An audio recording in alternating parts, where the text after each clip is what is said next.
Nuestra cultura occidental moderna de los últimos 200 años nos ha incapacitado para ver a Dios. Hemos llegado a pensar que el cielo y la tierra están lejos y separados uno de otro, que una cosa es lo espiritual y otra lo terrenal, y que no pueden tener relación, que no pueden unirse. En este contexto, pensar que Dios actúa en el mundo parece más como un Dios que manejase los hilos de una marioneta, como si el actuar de Dios se introdujera en el mundo de manera extraña, repentina y artificiosa para resolver una situación. Como resultado de ello, hemos reducido nuestra experiencia de Dios a una experiencia individual en el interior de nuestras emociones y nuestros pensamientos, algo que llamamos relación personal. Un Dios que no puede actuar en el mundo queda reducido a un Dios de la espiritualidad interior. Sin embargo, la Biblia nos enseña un camino mejor. Dios es el creador del universo, que no está lejos, sino que está más cerca de nosotros que nosotros mismos y que se manifiesta en la realidad cotidiana de nuestro mundo. Y de este pasaje, de esto nos habla el pasaje de hoy, conocido como la escalera de Jacob. En esta lectura nos encontramos con Jacob, nieto de Abraham. Su padre Isaac fue el hijo de la promesa. Jacob era mellizo con su hermano Esaú. La familia de Abraham continúa. La narrativa bíblica nos cuenta cómo se desarrolla la operación de Dios de rescate para traer justicia al mundo. Esto ocurre a través de la historia de la familia de Abraham. Para ello, esta familia tiene que permanecer y hacerse más grande. Todo lo que pueda suponer o entorpecer un problema, o poner tropiezo en esta historia, supone un riesgo para que las promesas de Dios se cumplan y para que su plan pueda continuar. La cultura de las sociedades en las que vivieron Abraham, Isaac y Jacob tenía una configuración familiar patriarcal o patrilineal, y eso significa que el nombre y la herencia seguía la línea del padre y no de la madre. El hijo mayor tenía el derecho de herencia, recibía el doble y se convertía en el cabeza de familia. Y eso significaba que si Isaac tenía dos hijos mellizos, quien debía recibir la herencia y dar continuidad a la familia de Abraham era el mayor, que en este caso era Esaú, que había nacido antes. Pero la promesa es renovada por Dios, no a Esaú, sino a Jacob. ¿Qué es lo que ha pasado aquí? En Génesis capítulo 27, versículo 36, se expresa la queja y el lamento de Esaú por su hermano Jacob. Primero porque lo obligó a vender su primogenitura, su derecho a heredar y ser cabeza de familia, y segundo porque engañó a su padre Isaac para que le diera la bendición haciéndose pasar por él. Así que Jacob huye tras haber engañado a Esaú, que está dispuesto a acabar con él, y se marcha corriendo y se encuentra en dice el texto bíblico, cierto lugar. Aparentemente, este no lugar es un lugar en ninguna parte. Quiere decirse que es un camino desierto, sin templo, sin habitantes, sin seguridad, sin nada que proteja, nada que dé cobijo, nada que dé seguridad. Allí en aquel lugar, que puede ser cualquier lugar, sueña, tiene una experiencia en la que ve una escalera o un zigurat, que eran estas grandes construcciones en forma de pirámides, con una gran escalinata, que eran frecuentes en los templos de Mesopotamia, cuyo símbolo es la unión del cielo y de la tierra. Pues bien, esta escalera recuerda a estas construcciones y nos dice el texto bíblico, tiene ángeles que suben y bajan. Y Dios que aparece confirmando a Jacob las promesas hechas a Abraham e Isaac. Jacob Erige allí una piedra conmemorativa en aquel no lugar que ahora, porque Dios se ha manifestado en este lugar, lo llamó Betel, que en hebreo significa casa de Dios. En un lugar que posteriormente se convirtió en una ciudad cananea, que se llamaba Luz y que tras la conquista se convertirá en Betel. Betel es lo contrario de Babel. Si Babel representa el esfuerzo humano por llegar a Dios, queriendo unir el cielo y la tierra por medio del esfuerzo y la arrogancia humana, Betel representa lo contrario. Dios se hace presente uniendo el cielo y la tierra.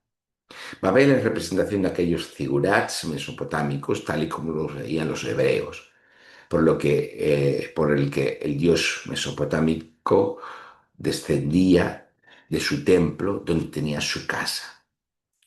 En Betel, el dios bíblico une con su presencia cielo y tierra, sin necesidad siquiera de tener que descender de la propia escalera, como dice el texto bíblico. Como siempre, que nos encontramos en la Biblia con patrones culturales muy diferentes a los nuestros, tenemos que preguntarnos por su significado. El Dios bíblico es aquel que puede mostrar su presencia en cualquier lugar, sin necesidad de templo ni de ciudad. Este es el significado principal, primario, que encontramos en el texto. Cualquier lugar puede ser su casa. ¿Por qué? Porque Dios ha creado el mundo para habitarlo como su templo, como veíamos hace un par de semanas. La presencia de Dios está disponible en cualquier momento y lugar, por muy alejado e inhóspito que pueda ser. Por ello, la salvación no se trata de huir del mundo, de marcharnos del mundo, de abandonar el mundo, sino de que la presencia de Dios irrumpa en el mundo para hacer de él su habitación, para que el cielo y la tierra estén unidos por la presencia de Dios. La presencia de Dios se muestra a Jacob para renovar la promesa y darle continuidad. El relato bíblico destaca la fidelidad de Dios al pacto. De esta manera, Dios hace justicia. Dios se muestra justo porque es fiel a la palabra dada. La promesa hecha a Abraham es renovada en Jacob. Y aquí surge un problema moral y teológico, por lo menos desde nuestro punto de vista. ¿Cómo es posible que Jacob, alguien dispuesto a engañar a su padre y a su hermano, pudiese convertirse en depositario de la promesa de Dios? ¿Cómo es posible que Dios pudiera aceptar dicha situación?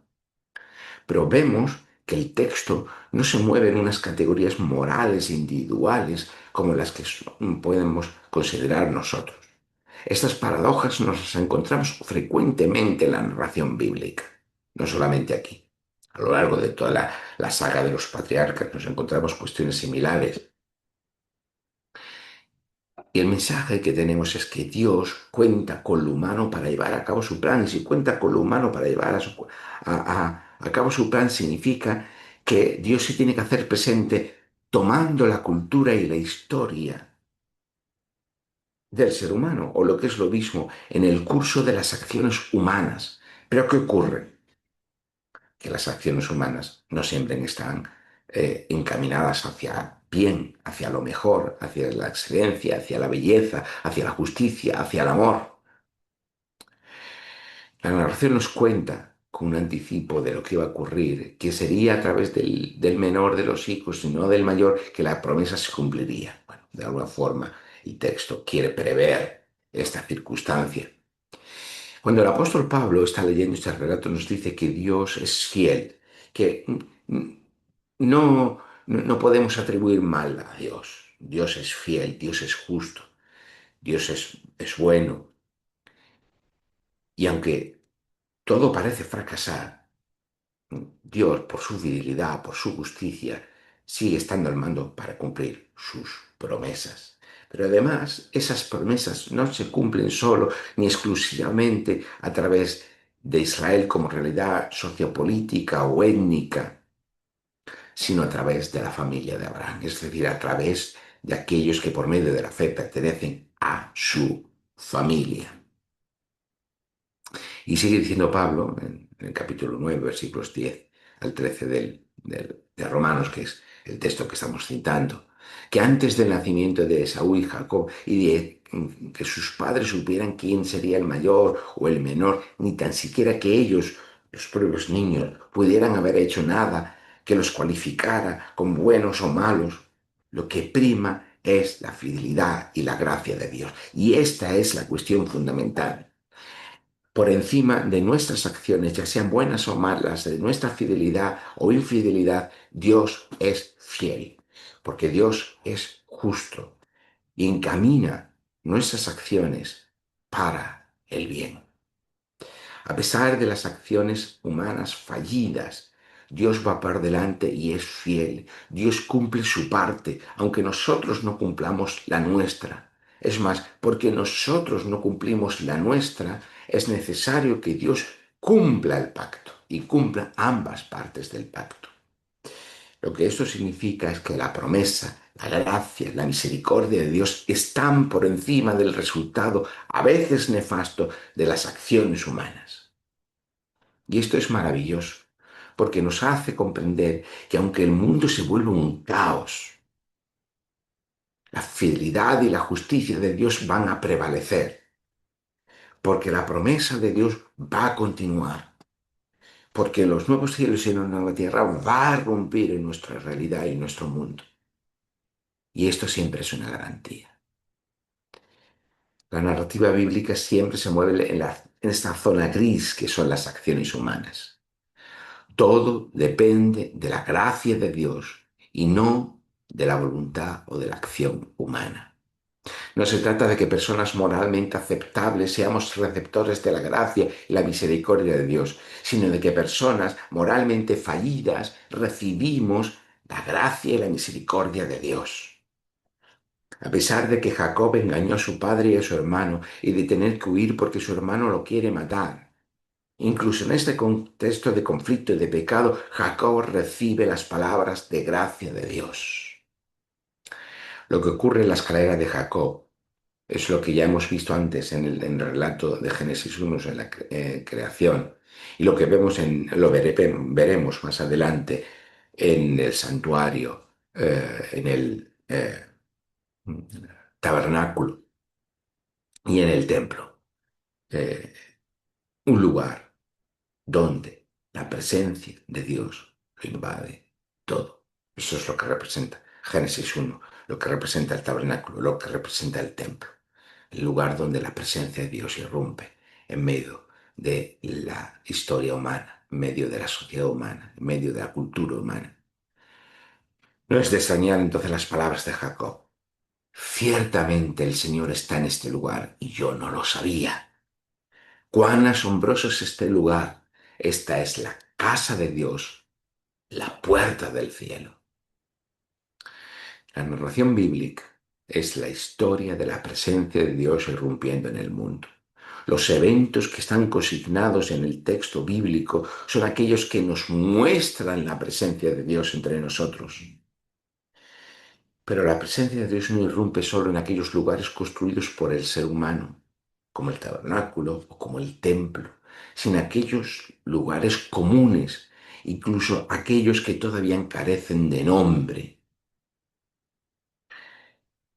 Cualquier lugar del universo es habitación para Dios. Esto es maravilloso. Cualquier lugar del universo es habitación para Dios. Y nuestra visión del universo es hoy mucho más grande de lo que antes pudiéramos haber pensado. Por eso es muy significativo cuando en el Evangelio de Juan, capítulo 1, versículo 51, que va a ser el Evangelio que leeremos en esta temporada, Jesús les dice a sus discípulos que verán el cielo abierto y los ángeles subiendo y bajando sobre el Hijo del Hombre. Y esto es algo extraño. Si leemos el texto del Evangelio sin referencia precisamente a este texto de Génesis, pues mm, será una imagen extraña para nosotros. ¿Qué es esto de ángeles? subiendo y bajando sobre el Hijo del Hombre. ¿Qué significa esto? Y ahora, comprendiendo este texto de Génesis, comprendemos el otro del Evangelio de Juan. Lo que ocurre en Betel, en el tabernáculo, en el templo, ocurre en Jesús. En su persona, la presencia de Dios irrumpe en el mundo. La unión del cielo y de la tierra tiene lugar precisamente por medio de Jesús, que es la escalera entre el cielo y la tierra.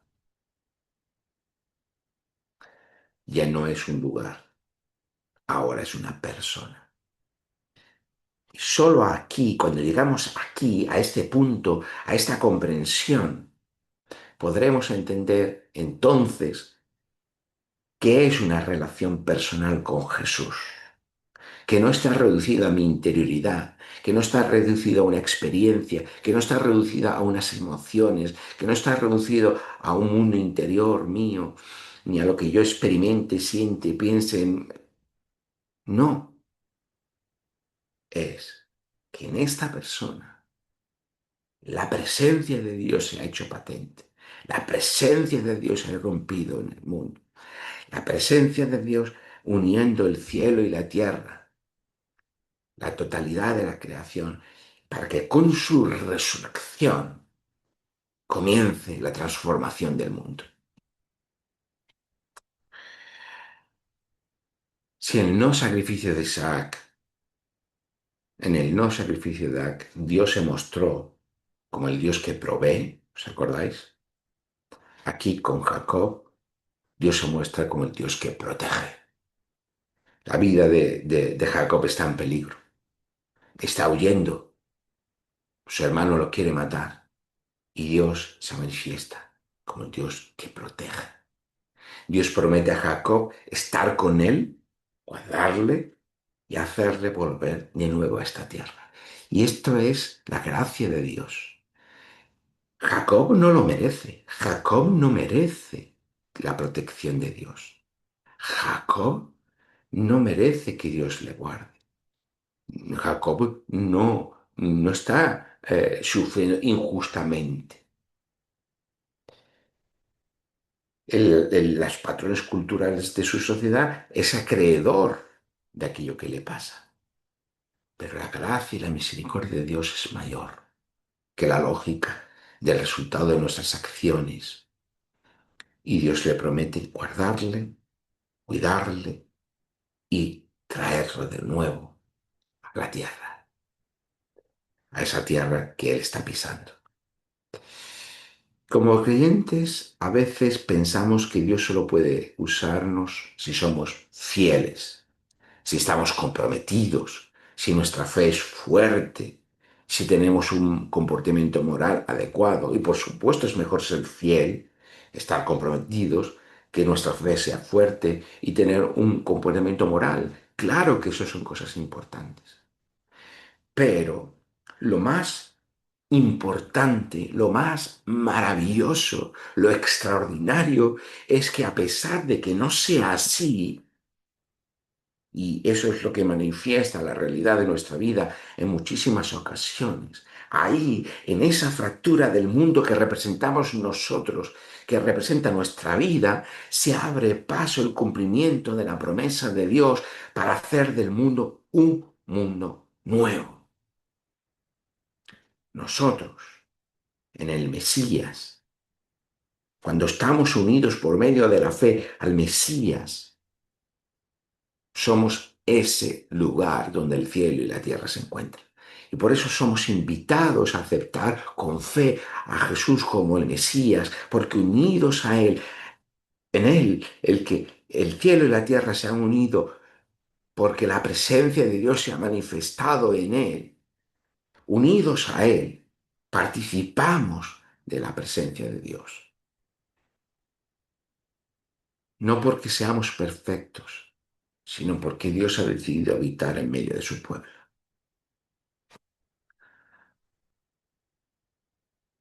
Nuestra tarea como iglesia no es aislarnos esperando subir al cielo. sino mostrar aquí, ahora, los destellos de la nueva creación. Cada vez que oramos, servimos, celebramos la cena del Señor, abrazamos al necesitado, cuando predicamos la palabra, el cielo toca la tierra. Si abrimos espacios de reconciliación en medio de conflictos, acompañamos a los migrantes, defendemos la dignidad de los más vulnerables, allí se erige una nueva Betel. Cuando denunciamos la corrupción y el mal, cuando nos resistimos a prestarnos en nuestro sentimiento a las injusticias, se abre un pedazo de cielo. Jacob no fue ejemplo en casi nada ni de casi nada a lo largo de su vida. Se enemistó con su padre, con su hermano, con su tío Labán, con sus propios hijos. Sin embargo, está incluido entre los héroes de la fe. Jacob está huyendo, está solo, tiene miedo, va sin rumbo, no tiene templo, ni ciudad, ni seguridad, solo tiene una piedra como almohada. Y justamente allí Dios se deja ver. Jacob, cuando su nombre se ha cambiado a Israel, dará nombre al pueblo de Dios. Un pueblo que se va a compartir, comportar así, en huida, solo, con miedo, sin rumbo, en muchas ocasiones sin templo, sin ciudad, sin Jerusalén, sin seguridad, invadido, destruido, en diáspora. Y allí Dios se deja ver por pura gracia. La escalera que Jacob sueña no es una ruta de escape al cielo, sino la señal de que Dios baja a encontrarse, no, a encontrarse con nosotros en la tierra. Así termina también la Biblia en el Apocalipsis. Muchas veces pensamos que para experimentar a Dios necesitamos un espacio y un tiempo especiales, pero el relato nos dice que el tiempo y el espacio se vuelve especial. Cualquier tiempo, cualquier espacio se vuelve especial cuando Dios abre el cielo con su presencia en medio de lo ordinario, incluso en el mismo desierto de nuestra vida, en los momentos cuando vamos vagando, estamos solos, sin rumbo, con miedo, huyendo, sin un espacio de seguridad que nos proteja. Al final de su vida, Jacob fue capaz de ver más allá. Confió en que la promesa de Dios perduraría, que la familia de Abraham continuaría. Y por cierto, a través de su hijo menor, José, no en su primogénito. La promesa continúa y la gracia de Dios se abre camino. Dios provee, como vimos la semana pasada. Dios protege, como vemos en esta semana. Estamos invitados a experimentar a Dios en nuestra vida, como el Dios que provee, como el Dios que protege. No solo para servir de cuidado y protección para nosotros, sino para que nosotros también sirvamos de cuidado y protección para otros, para que experimentemos la presencia de Dios en nosotros, nuestra vida, pero para que otros puedan ver también a Dios, para que nuestra vida, ese tiempo y ese espacio especial que Dios se haga presente, sea esa unión del cielo y la tierra, esa puerta abierta al cielo, esa realidad de Dios que empieza a invadir nuestro mundo, para cambiarlo y transformarlo. Que así sea. Amén.